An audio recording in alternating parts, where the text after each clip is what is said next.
India abstains as UN calls for Russia to leave Ukraine. This post received a score of 12,000, with an upvote ratio of 95%. Here are the top comments in response to this article.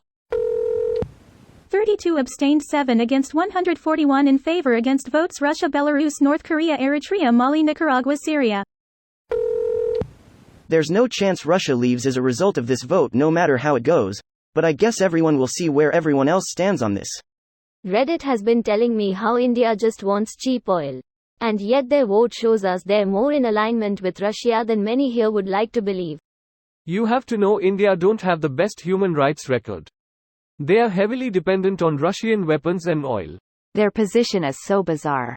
They could have tried to transform themselves as a major player if they just dump Russia and take over the power vacuum.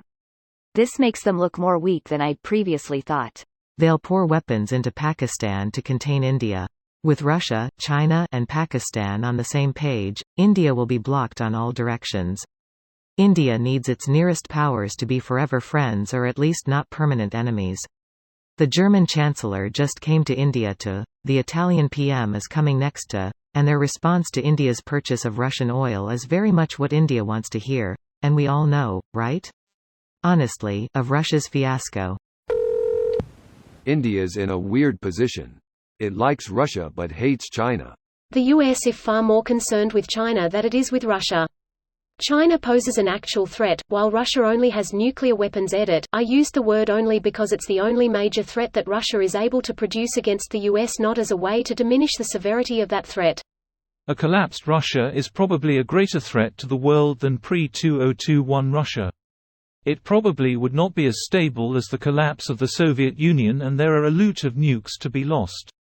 Yes, but if Russia collapses, then the command and control structure required to launch the nukes likely goes with it. Don't get me wrong, it would still be very bad. Even without launch codes, if terrorist groups got a hold of them, they could convert them into dirty bombs. But I think the most dangerous time would be right before a potential Russian collapse, as that is when the current power structure might feel like they have nothing left to lose and issue launch orders while they still can.